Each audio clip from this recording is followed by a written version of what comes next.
গত 10 তারিখ পররাষ্ট্রনীতির সংস্কার নিয়ে আমার করা একটা এপিসোডের পর অনেকে অনুরোধ করেছেন যেন আমি ভারতের সাথে বাংলাদেশের কূটনৈতিক সম্পর্কের ভবিষ্যৎ এবং আমাদের করণীয় নিয়ে ভিডিও করি।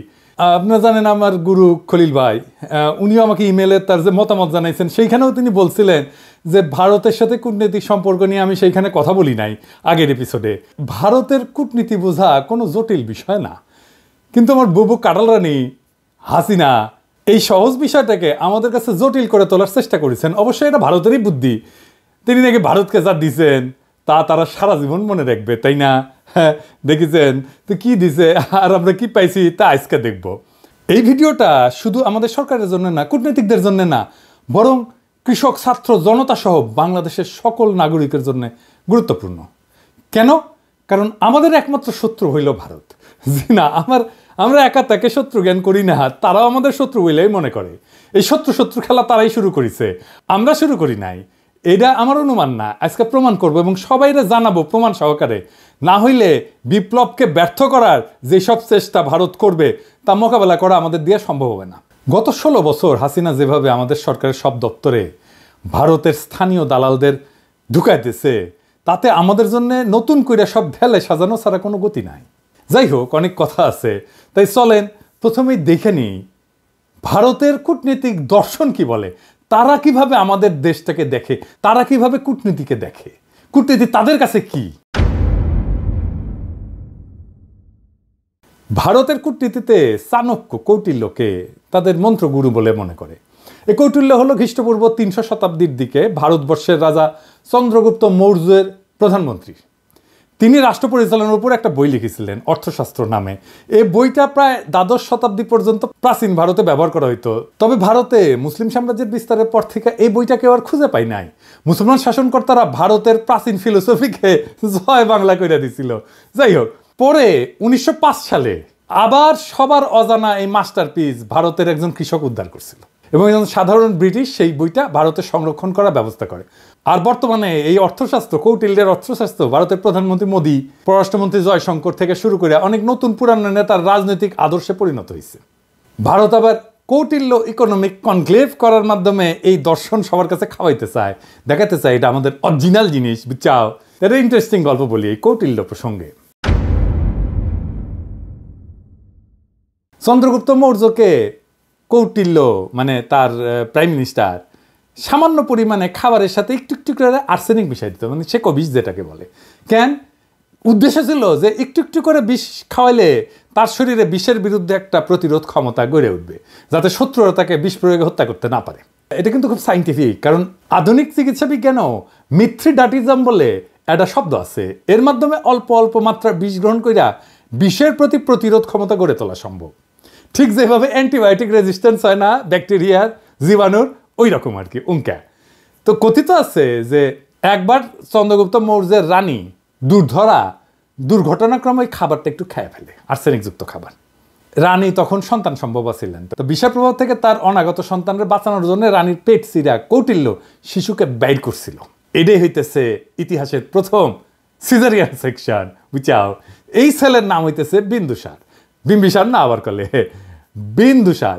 বিন্দুসারের ছেলে হইতেছে সম্রাট অশোক। বুঝা গেছে? জীবনানন্দের বর্ণনাটা সেন যখন পড়ি না, উটি লেখা আছে না, বিম্বিসার অশোকের ধূসর জগতে সেখানে ছিলাম আমি। এই বিম্বিসার অশোক বইলা একটা ধাঁধা লাগাই দেন কিন্তু জীবনানন্দ। বিন্দুসার অশোক হইলে পিতা পুত্র হইতো, তাই না? যেটা না কইরা একটা টুইস্ট দিছে বিম্বিসার কইয়া। এখানে এসে মনে হয় আসলে কি ঠিক পড়তেছি না ভুল পড়িচ্ছি না, তো সেই সময়টা ধূসর হয়ে যাওয়ার জন্য এরকম হয়েছে নাকি, বুঝাও। কি সুন্দর, এটা কাব্যিক একটা মোহের মধ্যে ফেলা দেয়, বুঝেছেন? জীবনানন্দের এটা কলে মুন্সিয়ারা। তো আমার কাছে ওই যে পাখির নীড়ের মতো চোখ তুলে নাটোরের বনলতা সেন এই লাইনের চাইতে ওই যে বিম্বিসার অশোকের ধূসর জগতে এই লাইনটা আরো বেশি কাব্যিক বলে মনে হয়। যাই হোক, কাব্যবাদ দিই, হ্যাঁ, আসল আলাপে আসি। কেন কৌটিল্যের অর্থশাস্ত্র সম্পর্কে আমাদের জানা এবং বোঝা জরুরি। ভারত আমাদের শত্রু রাষ্ট্র না বন্ধু রাষ্ট্র? এই প্রশ্ন সবাই করলেও কোনো রাজনৈতিক দল কখনো সরাসরি উত্তর দিতে স্বাচ্ছন্দ্য বোধ করে না, ভয় পায় আর কি, কখন ভারত তাদের গদি নড়ায় দেয়। তাই বলে সবাই যে কবে যে ভারত আমাদের বন্ধু রাষ্ট্র, তা কলে না। এটাই আমাদের সমাজে ইনশাল্লাহ বলার মতোই সত্য। হাসিনা বাবুর আমলে তো ভারতকে বন্ধু বলাটা একটা ফ্যাশন ছিল। বাংলাদেশের কোনো জাতীয় অর্জনে ওই ভারতের প্রধানমন্ত্রী রাষ্ট্রপতি থেকে শুরু করে মন্ত্রী মুখ্যমন্ত্রী আগমন খুব কমন ছিল না, সাধারণ ঘটনা ছিল না। কিন্তু হঠাৎ কি হইলো যে ময়ূক পাগলা হইয়া গেল। এই যে দেখেছেন এডিটর সাহেব, এটা দেখান না, ওই তিরিং বিরিং করে লাফায় না, দেখান না।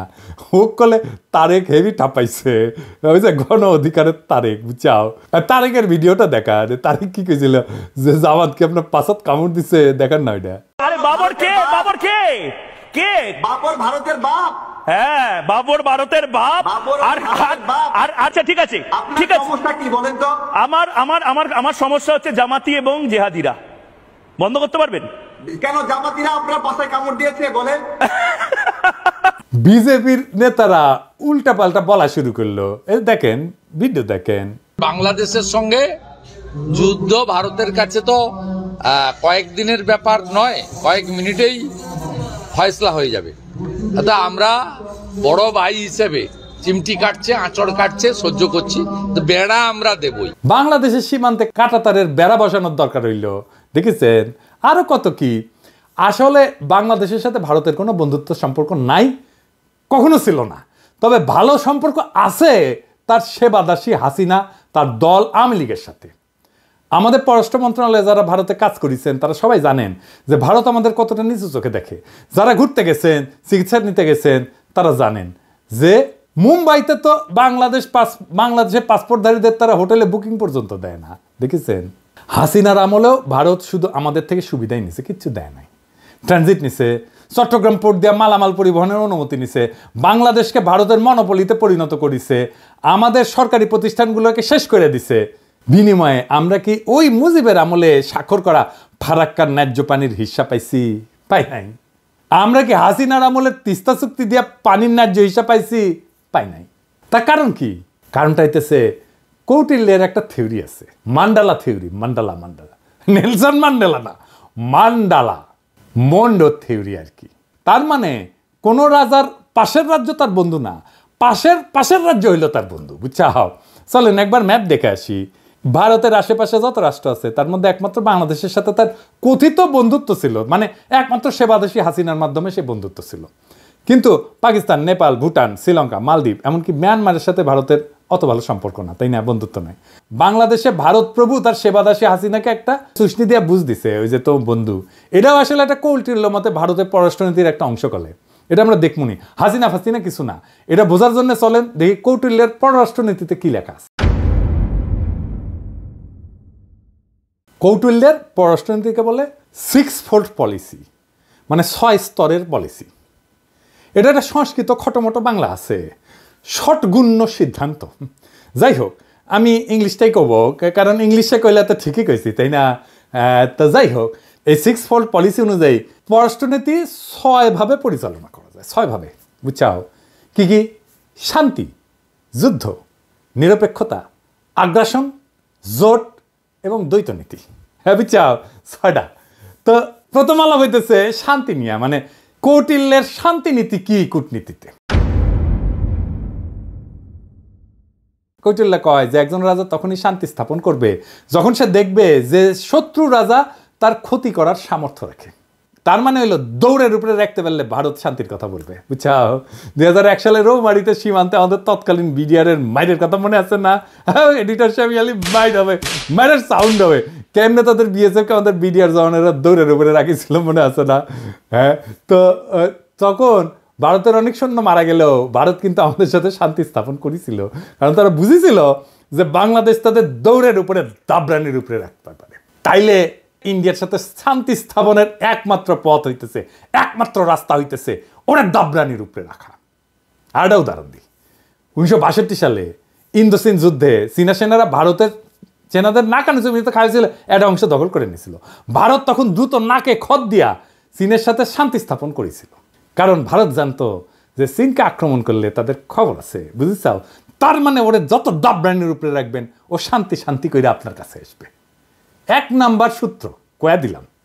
তাই আমাদের সেনাবাহিনীর সাহস নিয়ে লড়াই করার কিছু ডেমো ভারতকে দিয়ে দিতে হবে। আমরা অলরেডি একটা ডেমো দিছি যখন নতুন করে বর্ডারে কাঁটাতার লাগাইতে গেছিল না, কিন্তু এটা তেমন কোনো ডেমো হয় নাই, এটা আরেকটু ভালো করা লাগবে আর কি। আবার ফাইজলামি করলে না, রৌমারির কথা মনে করায় দিতে হবে, কলে মাথায় ঢুকাই দিতে হবে যে ভারতকে দৌড়ের উপরে রাখলে তারা শান্তির কথা বলবে। ওর তত্ত্ব দিয়াই ওরে মাইর দিতে হবে। ও কেমনে কূটনীতি চালায়, ওর কূটনীতির মাইন্ডে কি কাজ করে সেটা বুঝা ওর মতো যদি কাজ করেন তাইলে কেস ফতে। এবার আসেন যুদ্ধনীতি। কৌটিল্যের যুদ্ধনীতি কি? কৌটিল্যের মতে একজন রাজা তখনই যুদ্ধের জন্য আক্রমণ করবে যখন দেখবে যে তার অবস্থান শত্রুর চেয়ে শক্তিশালী। কথা সত্য। এই যে 1971 সালের কথাই ধরেন না, পাকিস্তান যখন আমাদের আক্রমণ করলো তখন ভারত আমাদের সাথে এসে সাথে সাথে যুদ্ধ করে নাই। তারা দেখিছে যে আমাদের মুক্তি বাহিনী কতটুকু যুদ্ধ করতে পারে।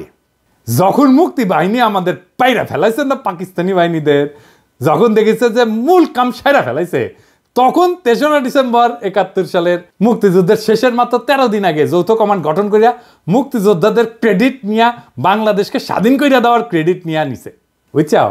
এটা হইল ভারতের সামবাজ যুদ্ধনীতি। এরা তখনই যুদ্ধ করবে যখন তারা বুঝে যে তাদের জেতার সম্ভাবনা 100%। অনেকেই জানেন যে শেখ মুজিবের বান্ধবী যে ইন্দিরা গান্ধী, সেই সময়ের ভারতের সেনাপ্রধান জেনারেল মানেকশকে জুন মাসে কইছিলেন যে এই যুদ্ধ শুরু করতে, কিন্তু রাজি হন নাই। কারণ তখন বাংলাদেশে বর্ষাকাল এবং তাদের সেনারা বাংলাদেশে বর্ষায় যুদ্ধ করলে পাকিস্তানের কাছে গোয়ারা আসবে। সত্যি কথা, আমার কথা না, মানেকশর কথা। তার মুখে শুনেন দাও কি কইছে, এডিটর সাহেব শুনে দেন। And if I were to go in, I guarantee you 100% defeat. I said to Mrs. Gandhi, will you now give me your orders? All right, cabinet will meet again at 4 o'clock. So everybody started walking out, I being the junior one. A smile on my face as I was going out. She said, Chief, stay behind. So I said, Prime Minister, before you open your mouth, shall I send in my resignation on grounds of health, mental or physical? And she said, oh, sit down, Sam, tell me. Everything you told me is the truth. I said, yes, everything I've told you is the truth. I said, it's my job to fight to win, not to lose. And she smiled at me, she said, all right, Sam, you let me know when you are ready. এই যে 13 দিন যুদ্ধ করেছিল, যুদ্ধের পর যে লুটপাট শুরু করেছিল, সেই সময় কিছু বীর সেনা অফিসারের কারণে ঠিক মতো করতে পারে নাই। মেজর জলিলের কথা মনে আছে, সে বাধা দিছিল এবং তারে গুম করে ফেলছিল। ওই সময় যে করতে পারে নাই লুটপাটটা, এটা গত 53 বছর ধরে পোষায় নিছে ইন্ডিয়া। তাই আমাদের সশস্ত্র বাহিনীকে মনে রাখতে হবে যেন ভারত কখনো এমন সুযোগ আছে বলে ভুলও না করে। প্রফেসর ইউনূসের সেনাবাহিনীর শীতকালীন মহড়ায় যাওয়ার ব্যাপারটা অনেকটা সেই রকম। আমি খুবই পছন্দ করেছি এটা। অনেকে না বুঝলেও আমাদের সবার শ্রদ্ধেয় প্রফেসর ইউনূস স্যার বুঝতে পারিছেন যে এই মহড়ার কত গুরুত্ব। এইসব মহড়া ঘন ঘন করতে হবে, বুঝছাও? শুধু শীত না, বর্ষাতেও করতে হবে। যে শীত বর্ষা কিছুই যে ভারতের কোনো কাজে আসবে না, ওটা বুঝা দেওয়া লাগবে, বুঝছাও? ভারতের মনে যেন ভয় অটুট থাকে, তারা যেন কোনোভাবে বাংলাদেশকে আক্রমণের খায়েশ করতে না পারে। এখন কৌটিল্যের মতে ভারত এই যে যুদ্ধ নীতি, এটা কেমনে করবে? এটা 3 ভাবে করবে, 3 প্রকারে করবে। কি ভাবে?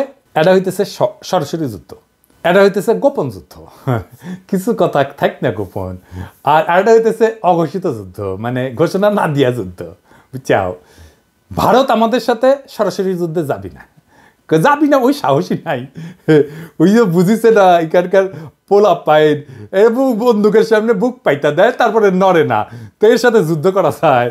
তারা কি যুদ্ধ করবে? গোপন এবং অঘোষিত যুদ্ধ তারা সবসময় করে আসতেছে এবং এটা করে আসবে। চলেন দেখি সেটা কিভাবে করবে। গোপন যুদ্ধ হইলে সেটা সেই পন্থা যেটা দ্বারা ভারত আমাদের একদিকে আক্রমণের আশঙ্কা তৈরি করবে আর আমাদের সেনাদের সেই দিকে ব্যস্ত রাখবে, কিন্তু ভারত আমাদের আক্রমণ বা ক্ষতি করবে অন্য দিক থেকে, বুঝছাও? মাথায় ঢুকে নাই, তাই না? ধরেন আমাদের দক্ষিণে তো আরাকান রাজ্য, একটা নতুন রাখাইন দেশ হওয়ার সম্ভাবনা আছে, তাই না?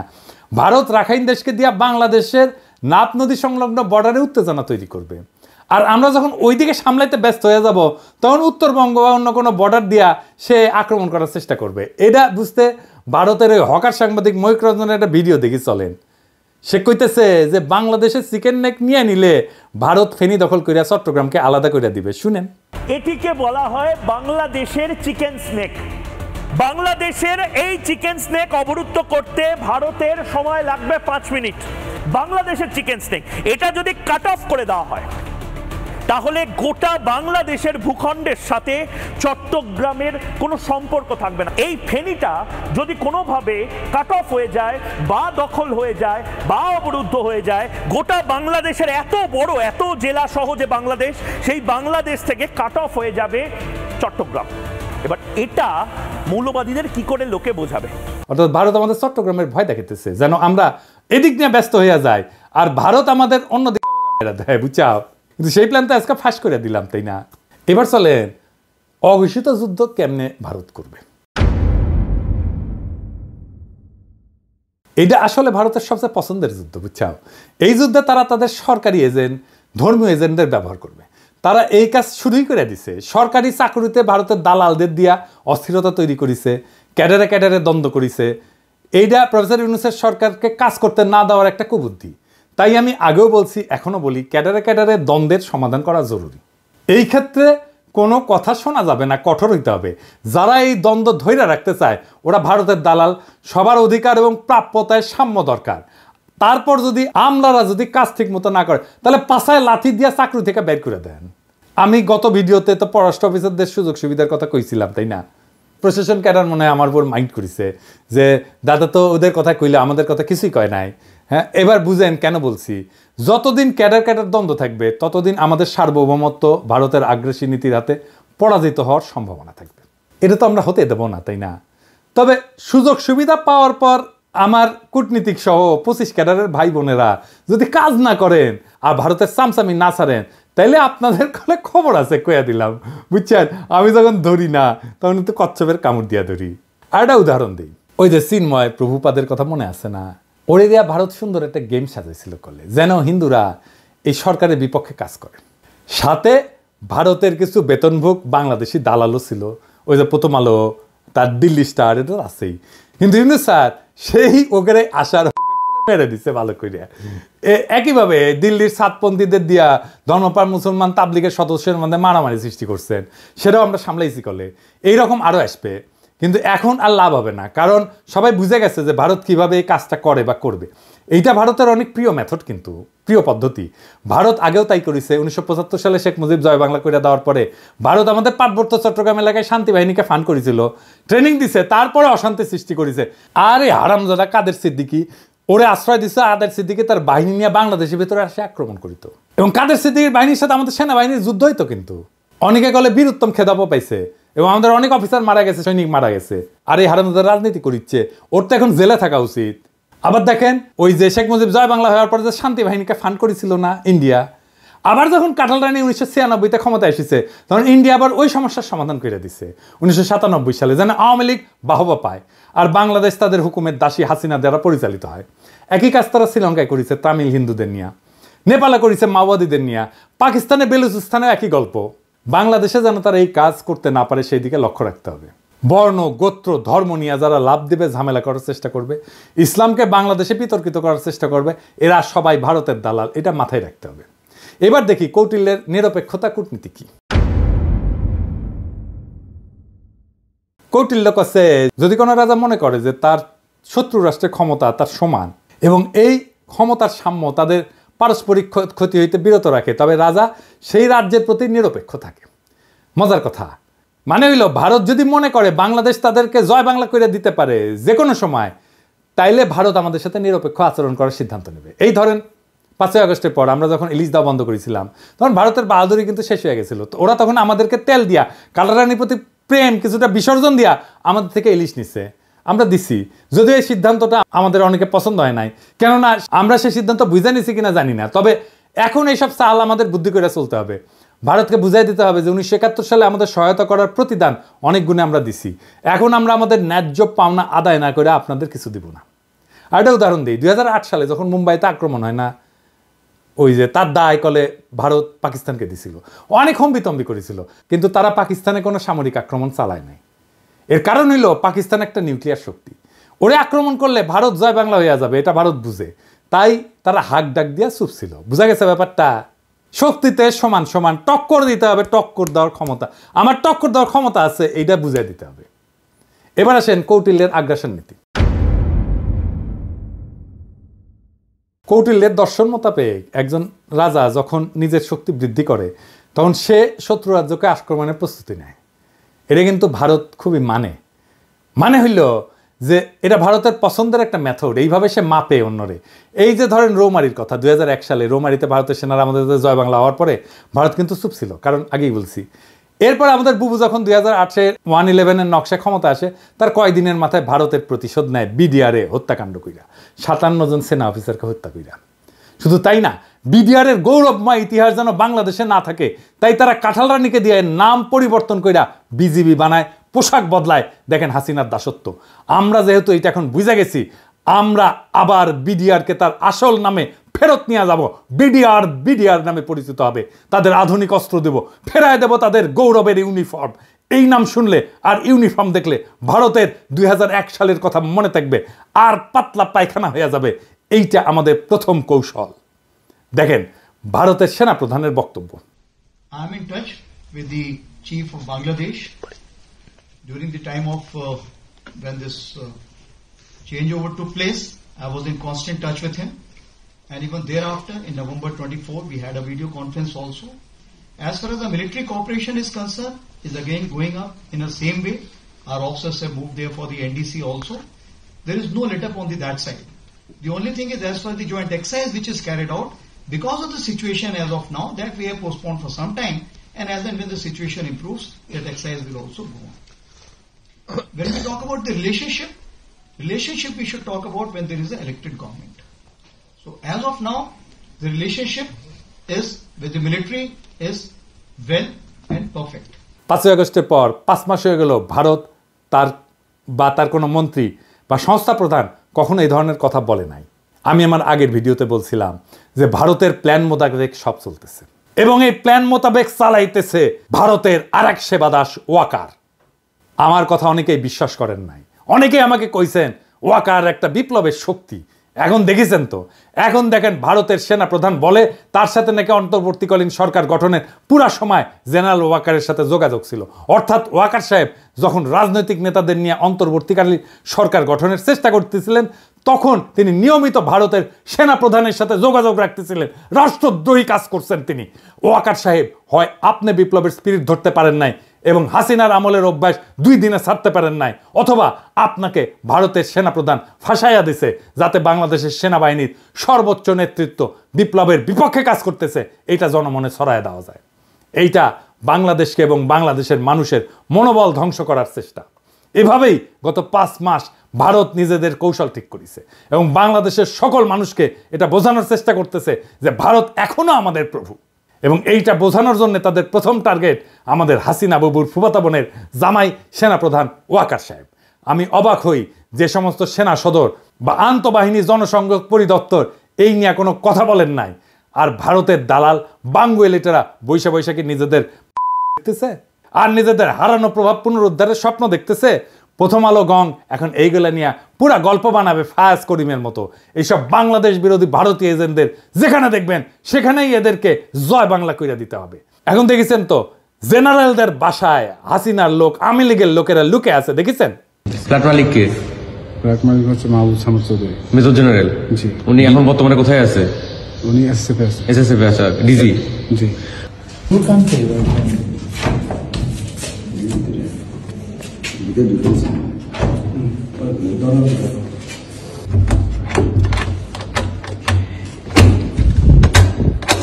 এক্সকিউজ মি, কেউ যদি থেকে থাকেন আসেন, কথা বলেন, বের হন, নাইলে আমরা কিন্তু দরজা ভাঙতে বাধ্য হব।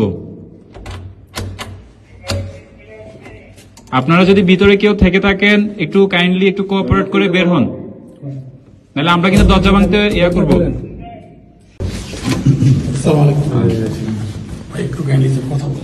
না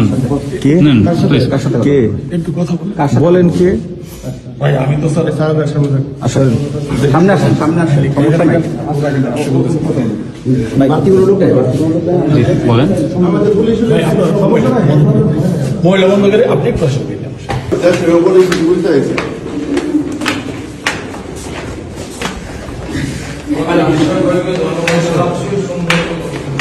তো এখন কি করা লাগবে আমাদের এই সেনাবাহিনী নিয়ে?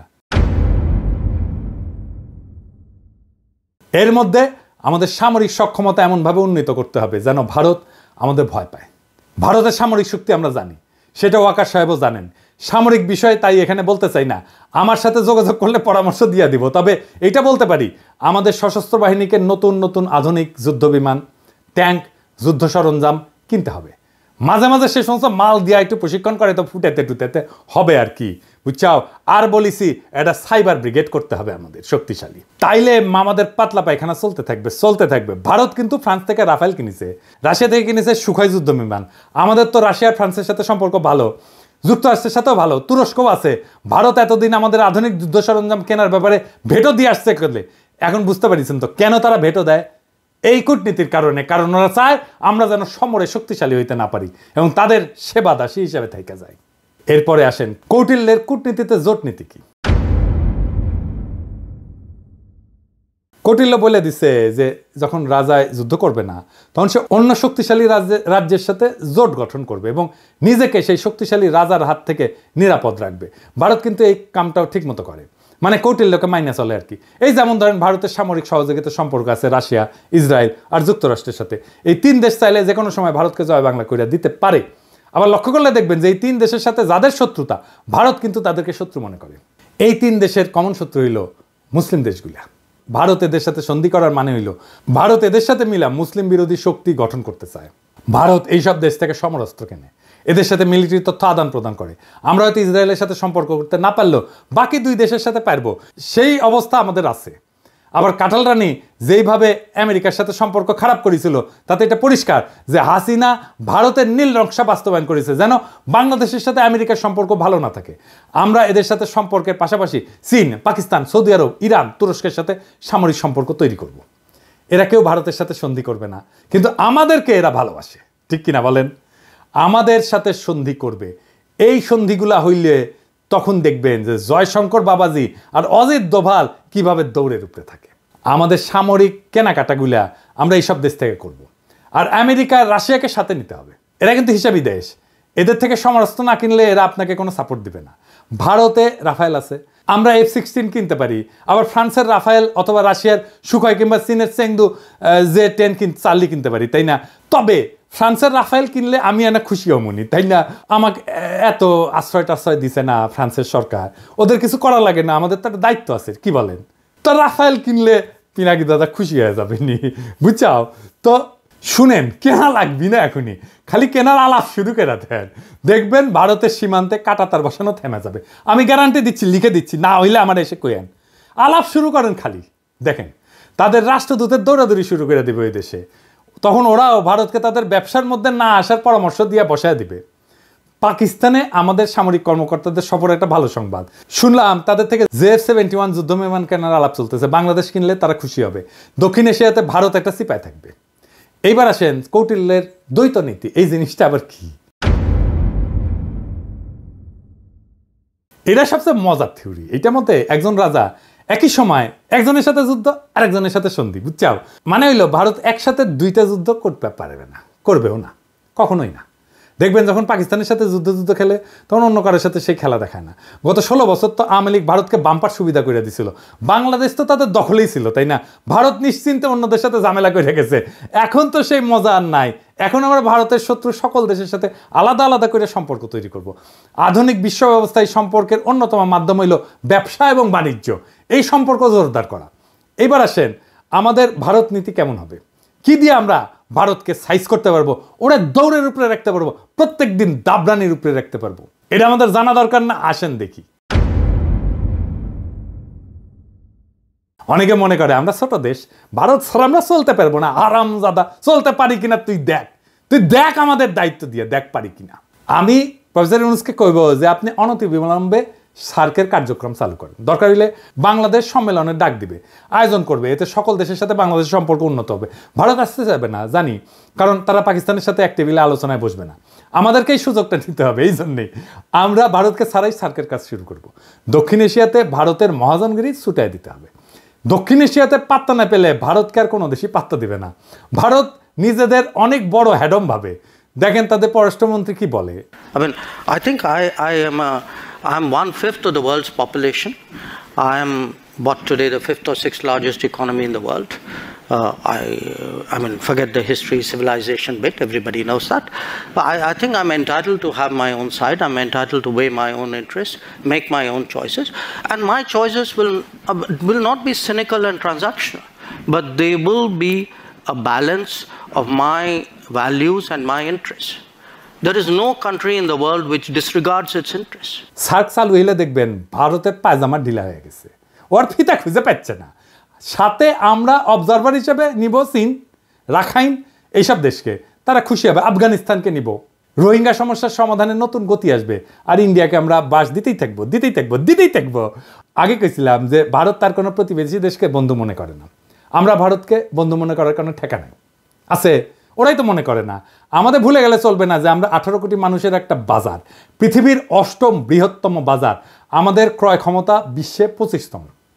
আমাদের এইখানে সবাই তার পণ্যের বাজার করতে চাইবে, সবাই। আওয়ামী লীগ বাংলাদেশকে ভারতের একক বাজারে পরিণত করছিল।